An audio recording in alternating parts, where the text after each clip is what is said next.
Before we start, I need a favor. Let me know in the comments what's been done right or wrong. This also helps me create better content for you all, and check out our Creepy Tales playlist. The videos with the most views, likes, and comments will form the channel. And now we begin. Chapter 1. The Miller Family. Summer 1953. Tommy Miller wakes to the sound of breathing that isn't coming from inside the tent. Something is standing just outside the canvas wall, so close he can hear the slow, deliberate rhythm of its lungs. The breathing stops the moment Tommy opens his eyes, like whatever's out there knows he's awake. "Mom," Tommy whispers, but his parents don't stir from their sleeping bags. The silence stretches on, broken only by the distant hoot of an owl and the soft rustle of leaves. Then the breathing starts again, now moving around their tent in a slow, patient circle. Tommy presses his face to the mesh window and sees a dark silhouette against the moonlit trees. A man in a ranger uniform, standing perfectly still, watching their campsite with an intensity that makes Tommy's skin crawl. Earlier that evening, the Miller family had arrived at Pine Creek Campground for their annual summer vacation. Dad had been excited about the new spot, deeper in the forest than their usual camping area, where the ranger promised they'd see more wildlife and fewer crowds. The ranger introduced himself as William Cray, a tall man with pale skin and eyes that seemed too dark for his young face. "You folks picked a special spot," Cray had said when Dad signed them in, and Mom replied, "We're looking forward to some peace and quiet." The ranger's smile never quite reached those dark eyes when he responded, "Oh, you'll find plenty of quiet out here, more than you might expect." Something about the way he'd said it made Tommy uncomfortable, but his parents were already unpacking, excited about their forest adventure. Now, watching the ranger's motionless figure through the tent mesh, Tommy realizes that Cray never actually left their campsite. He's been out there for hours, just watching them sleep. The figure begins moving again, circling their tent with footsteps so soft they barely disturb the pine needles on the ground. Tommy tracks the movement by following the shadow as it passes each mesh panel, always staying just far enough away to remain indistinct, always moving with that same deliberate, predatory patience. "Dad," Tommy whispers urgently, shaking his father's shoulder. But Dad doesn't respond, his breathing deep and heavy in a way that seems wrong. Too deep, too rhythmic, almost like he's drugged rather than naturally asleep. That's when Tommy notices the sweet, cloying smell drifting through the tent's ventilation. Something floral and sickly that makes his head feel fuzzy and his eyelids heavy. He covers his nose with his shirt and shakes both parents harder, but neither will wake. The ranger has done something to make sure they stay unconscious while he conducts his midnight surveillance. The shadow stops moving. Tommy holds his breath as footsteps approach the tent entrance, slow and purposeful. The zipper begins to slide down with a soft, metallic whisper that seems impossibly loud in the forest silence. "Don't be afraid, Tommy," comes Ranger Cray's voice, soft and reasonable and completely terrifying. "I know you're awake. I can hear your little heart beating so fast." Tommy presses himself against the back of the tent as the entrance opens fully, revealing Cray's silhouette framed against the star-filled sky. In the dim light, the ranger's face looks different than it did during the day, sharper somehow, with shadows that fall in the wrong places. "Your parents are just sleeping," Cray continues, stepping into the tent with movements that make no sound at all. "They'll sleep until morning, unless something happens to wake them permanently." Tommy wants to scream, but his voice won't work. He watches helplessly as Cray kneels beside his father's sleeping bag, placing one pale hand on Dad's forehead with an almost gentle touch. "The forest gets hungry sometimes," Cray whispers, his dark eyes never leaving Tommy's face.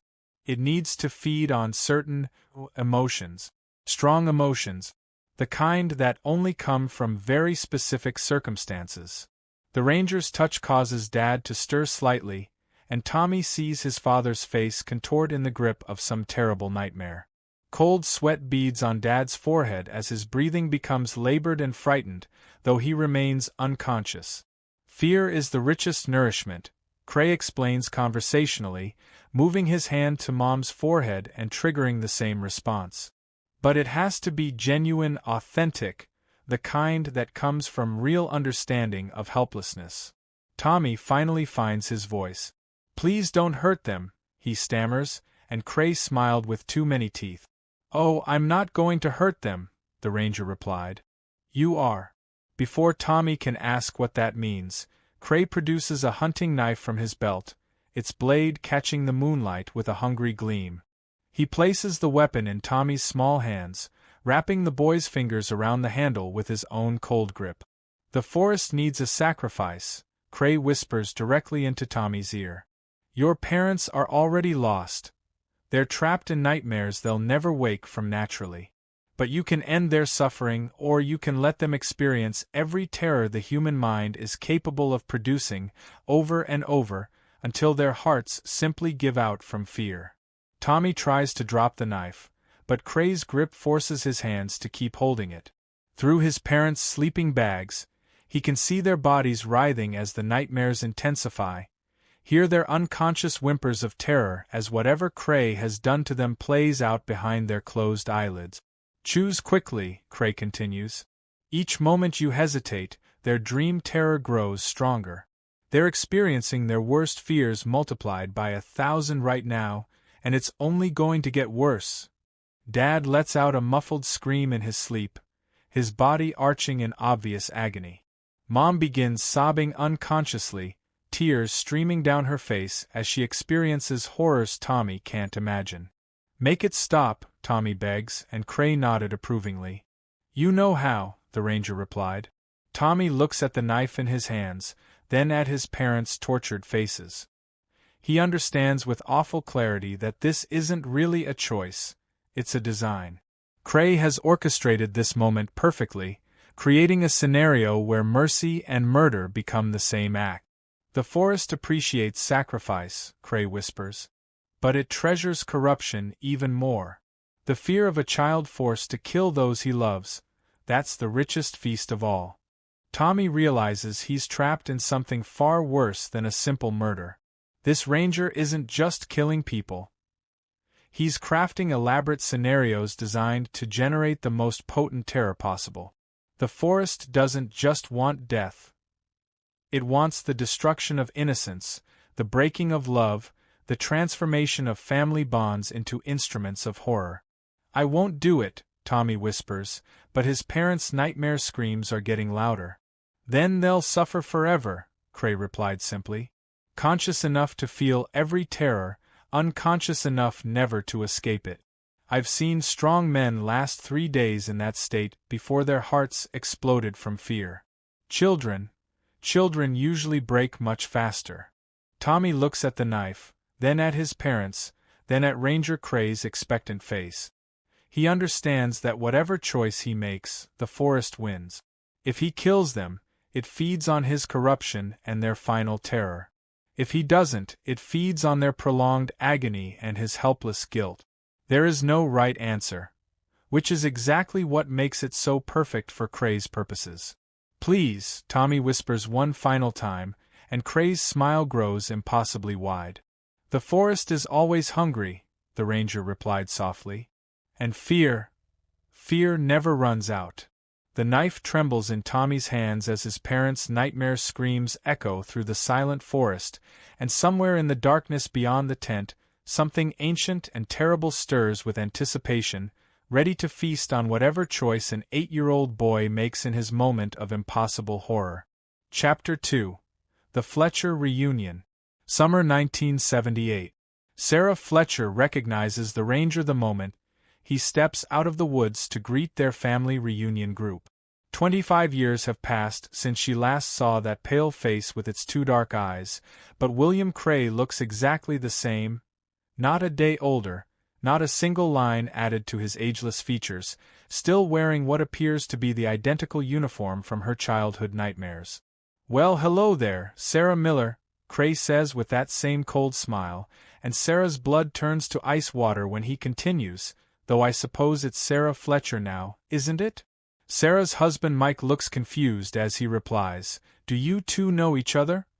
but Sarah can't find her voice to answer. She's staring at a man who should be in his 70s by now, who should have retired decades ago, who should probably be dead, but who stands before her looking exactly like he did when she was 8 years old and hiding in her cousin Tommy's tent. "Oh, Sarah and I are old friends," Cray says, his dark eyes never leaving her face. "I knew her back when she was just a little girl, when her family used to camp in the deeper sections of these woods. Different name back then, of course. Miller was your maiden name, wasn't it, Sarah?" The ranger's knowledge of her childhood identity sends panic shooting through Sarah's nervous system. She never told Mike about what happened during that camping trip in 1953, never spoke about the night Ranger Cray forced her cousin Tommy to choose between mercy and murder, never mentioned how their entire family reunion ended with 3 missing relatives and a traumatized little boy who refused to speak for months afterward.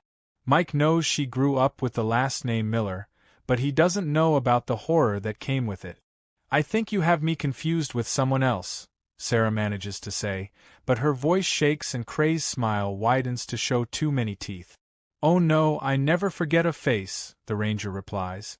"Especially one connected to such memorable experiences. You were hiding behind the oak tree that night, weren't you? Watching through the tent mesh when your cousin Tommy made his difficult choice." Sarah feels like she's going to vomit. She had never told anyone she witnessed what happened in that tent, never admitted she saw Tommy forced to end his parents' nightmare-induced suffering with Cray's hunting knife.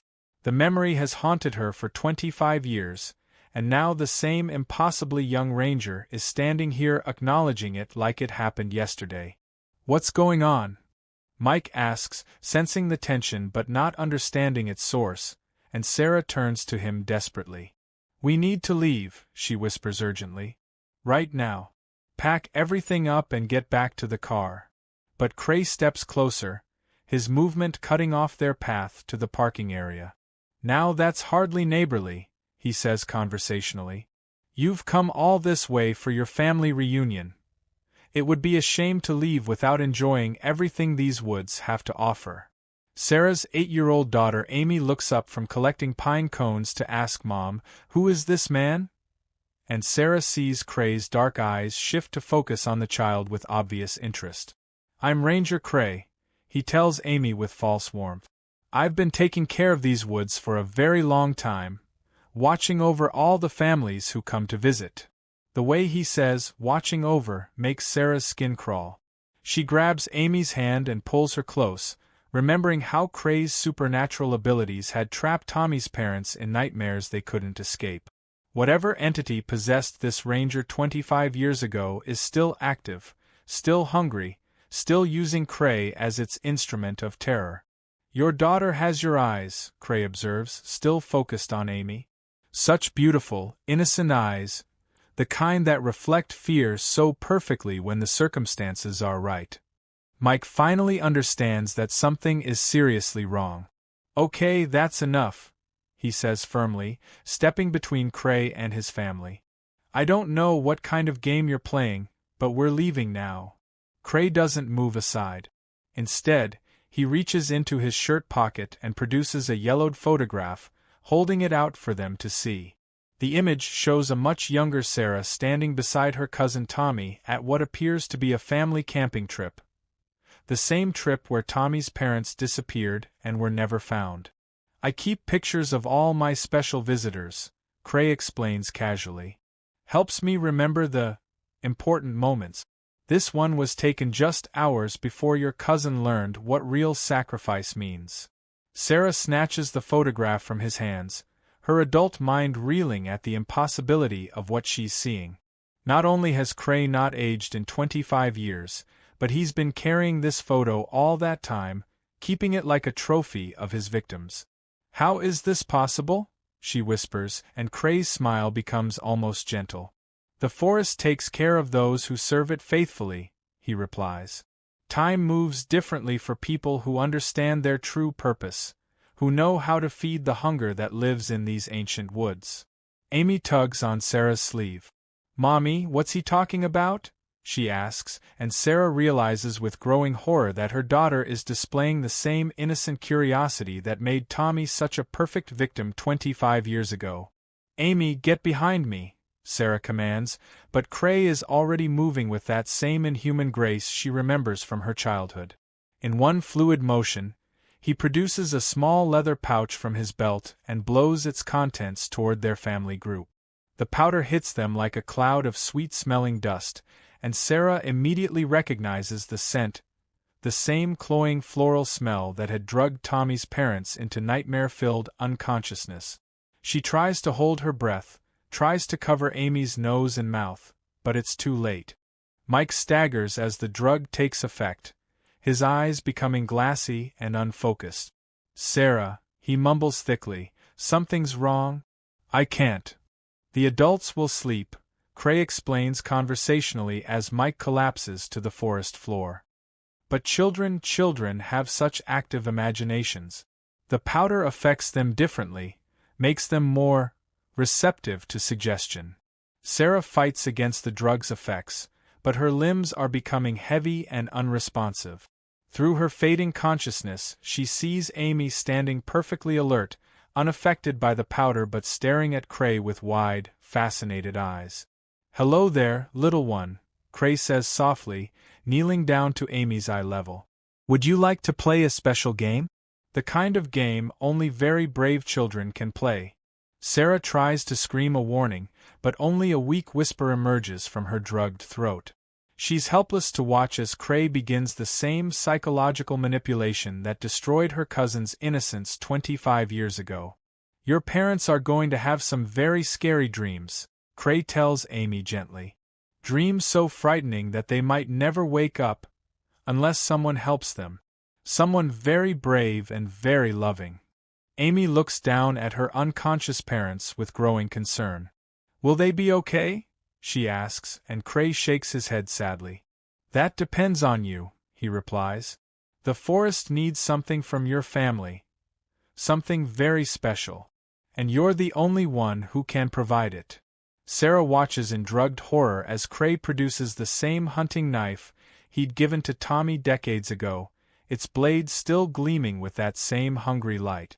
The ranger places the weapon in Amy's small hands with practiced gentleness. "Your parents are trapped in nightmares now," Cray explains patiently. "Terrible dreams where every fear they've ever had comes true over and over again. They're suffering more than you can imagine, but you have the power to end their pain." Amy stares at the knife in her hands, then at her unconscious parents whose faces are already beginning to contort with dream terror. "I don't understand," she whispers, and Cray's smile becomes impossibly wide. "You will," he promises. "The forest is very good at teaching children what they need to know, and it's been hungry for so very long." Sarah realizes with awful clarity that Cray isn't just an immortal predator. He's a collector. He feeds on family destruction, harvesting the same type of terror from generation to generation, using the same methods to corrupt new innocence while tormenting the survivors who remember his previous work. The forest around them seems to pulse with anticipation as Amy stares at the knife, as her parents' nightmare screams begin to echo through the trees, as Ranger Cray prepares to create another perfect moment of corrupted love that will feed the ancient hunger for another 25 years, and Sarah understands that this cycle will never end, that Cray will keep hunting families forever, aging backwards through time while the forest entity he serves grows stronger with each generation's terror. Chapter 3. The Peterson Scout Troop, Summer 2003. Eagle Scout Marcus Peterson finds the first newspaper clipping wedged inside a rusty filing cabinet at the abandoned ranger station, its yellowed headline reading, "Family of 4 vanishes during camping trip, Ranger Cray leads search efforts." The date stamp shows July 15, 1953, and the accompanying photo features a young-looking park ranger with pale skin and dark eyes that seem familiar somehow. Marcus flips through more clippings as his scout troop sets up camp nearby, each article describing mysterious disappearances spanning 50 years of forest history. Local girl reports missing parents after nightmare camp experience, 1978. Scout leader found dead, 12 boys still missing, 1985. Hiking family's car discovered empty after week-long search, 1991. Every single article features quotes from the same ranger William Cray, and every accompanying photograph shows the exact same unaged face across 5 decades of supposed service. "Hey Marcus," calls his friend Danny from outside the station, "the ranger wants to talk to you about our permits." Marcus looks up from the newspaper archive to see a tall figure in a Park Service uniform approaching through the trees, and his blood runs cold when he recognizes the same pale face and dark eyes from 50 years' worth of newspaper photos. Ranger Cray looks exactly the same as he did in 1953, not a single day older, still wearing what appears to be an identical uniform and that same predatory smile. "You boys found my old office," Cray says pleasantly as he reaches the abandoned station. "Haven't used that place in years, too many memories stored up in there." Marcus clutches the newspaper clippings tighter as he replies, "These articles go back to 1953, but you can't be more than 30 years old." His voice shakes slightly as he continues, "How is that possible?" Cray's smile widens to show too many teeth. "Time moves differently in these woods," he answers cryptically. "Some of us learn to flow with the forest's rhythm instead of fighting against it. The rewards can be quite remarkable." The other scouts gather around their conversation, 12 boys aged 14 to 17 who have no idea they're looking at a supernatural predator who has been hunting campers since before their grandparents were born. Marcus wants to warn them, wants to grab everyone and run back to the parking area, but something about Cray's presence makes him feel sluggish and confused. "These newspaper stories," Marcus continues, holding up the clippings with trembling hands, "they describe families disappearing, children going missing, people dying under mysterious circumstances, and you're quoted in every single one spanning 50 years. Cray takes a step closer, his dark eyes reflecting an inhuman intelligence. "I'm very good at my job," he says simply. "Protecting these woods requires dedication. The kind of commitment that transcends normal human limitations." Danny looks confused as he asks, "What are you guys talking about?" But Marcus can see the trap closing around them. Cray has led them to this specific location deliberately, knowing Marcus would find the newspaper archive, knowing the discovery would create the perfect amount of fear and confusion to begin his hunting process. "The forest gets hungry every few years," Cray explains conversationally, circling their group with predatory patience.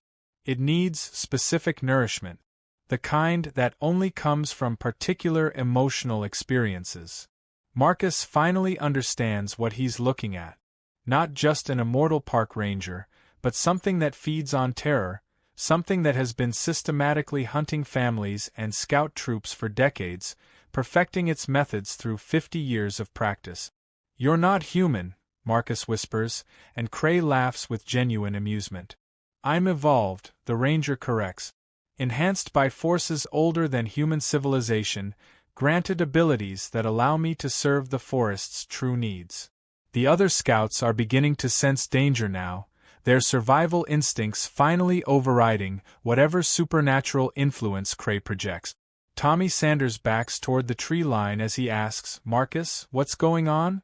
And Sarah Kim reaches for her emergency whistle. But Cray moves faster than humanly possible, producing the same leather pouch Marcus had read about in witness statements from the 1978 Fletcher family incident. The ranger blows its contents toward their group in a cloud of sweet-smelling powder that makes the air shimmer with unnatural effects. "The adults in those newspaper stories always fought the inevitable," Cray explains as the drug takes hold of the older scouts. "But children understand survival instincts much better than their parents give them credit for." Marcus feels his consciousness slipping away as the powder's effects overwhelm his nervous system, but he retains enough awareness to watch Cray's methodology unfold.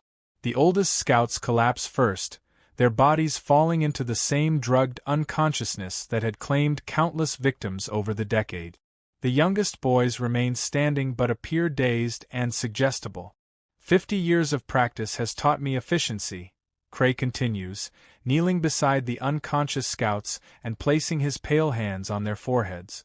I've learned to identify the perfect candidates, the ones whose terror will provide the richest nourishment for the entity I serve.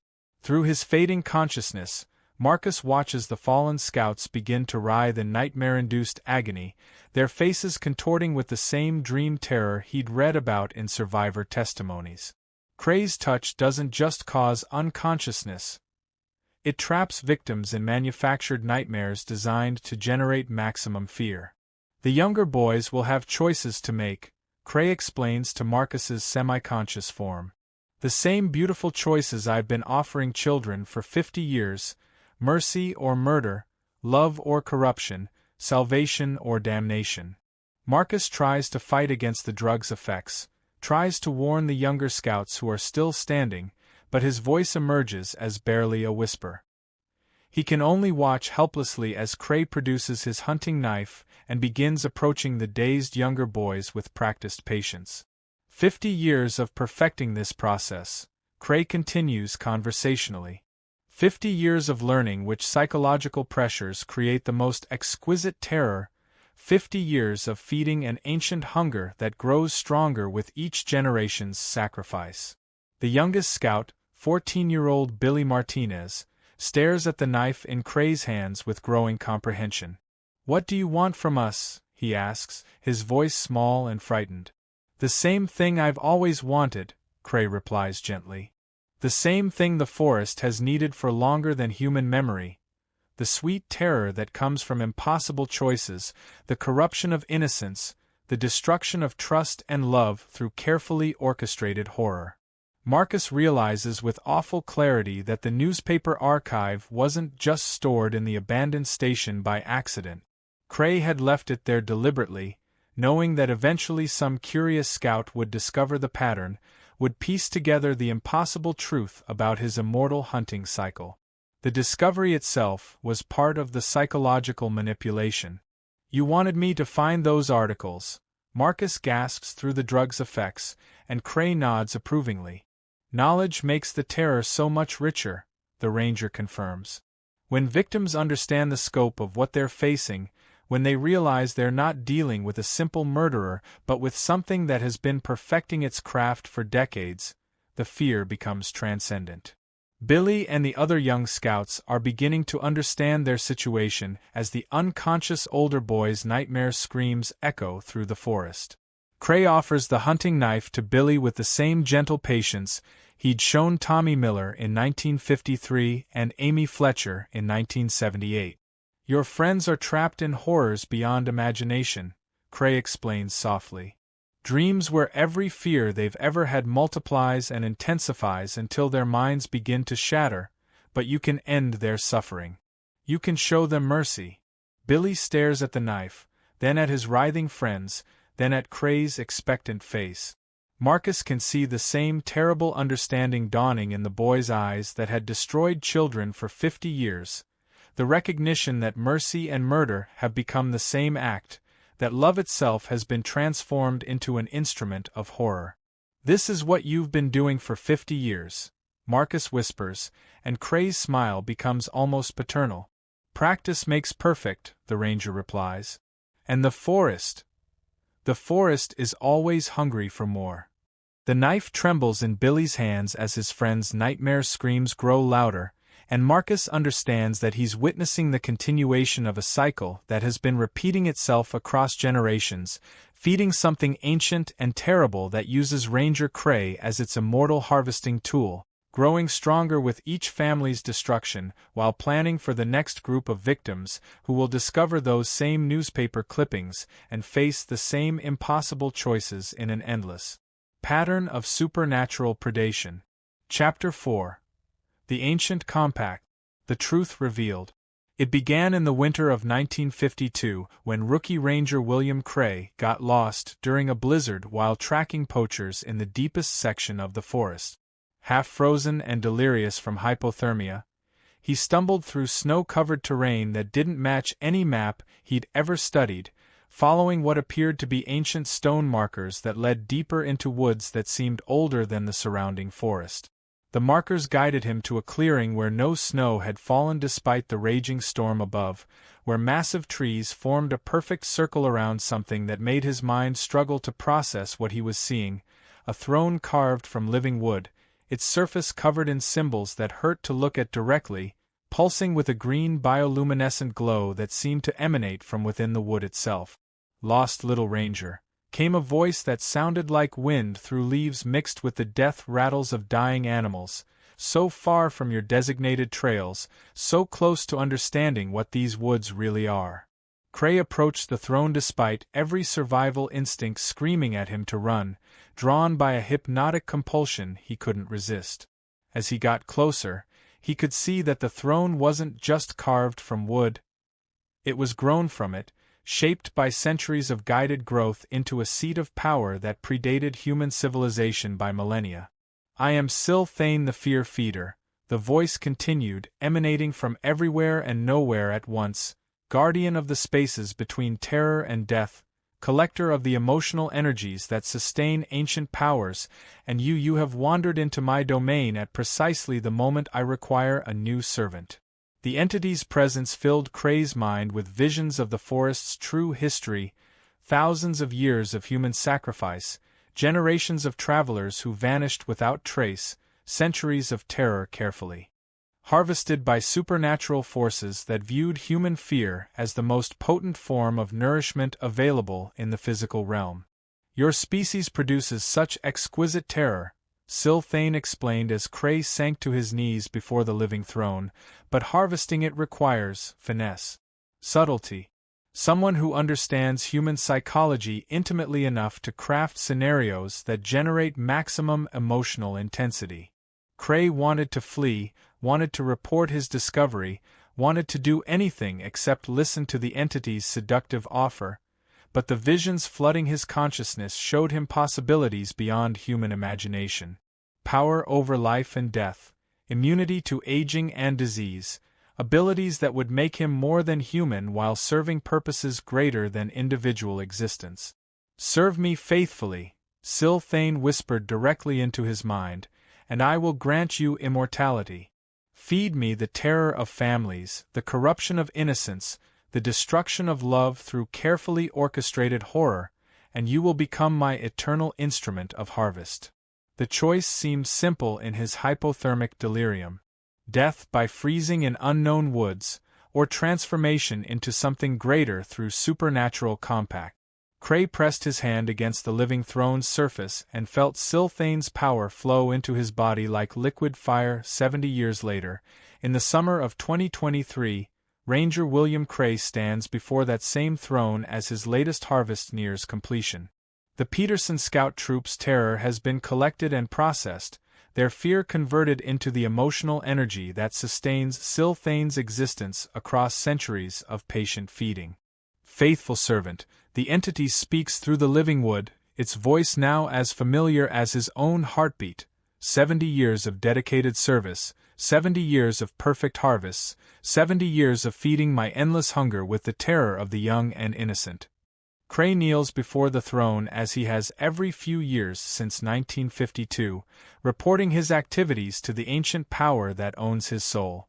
The clearing around the throne has changed over the decades, grown wilder and more alien as Thane's influence spreads through the forest ecosystem, transforming ordinary woods into something that exists partially outside normal reality.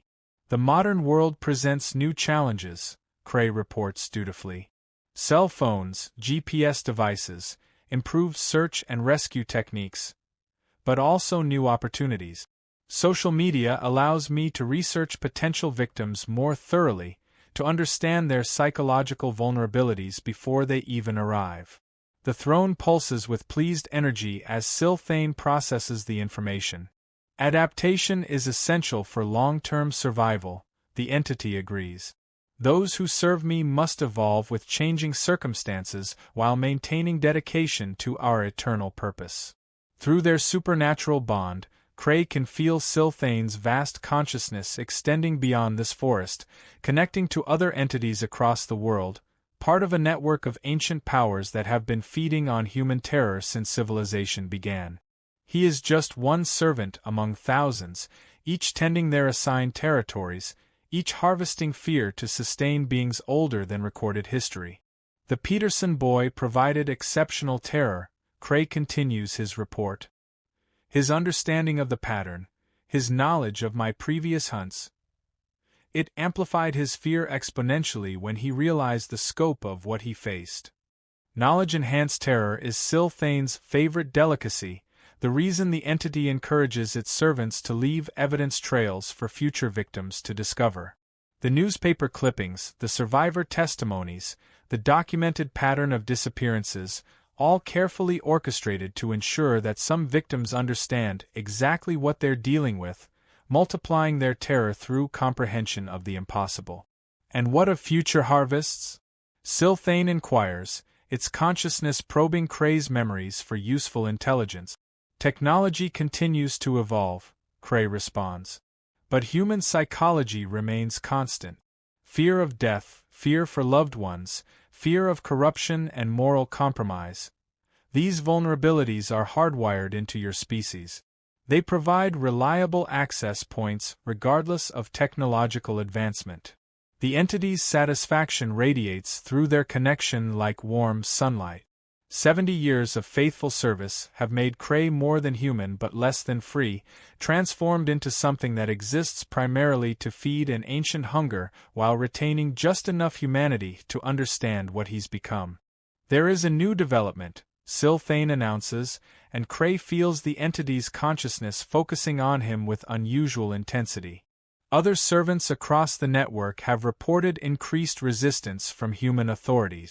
Missing persons investigations that employ supernatural consultants, government agencies that acknowledge non-human threats, religious organizations that actively hunt entities like myself. This is concerning information. For centuries, Sylthane and its kind have operated in the shadows of human awareness, dismissed as folklore and superstition by rational minds.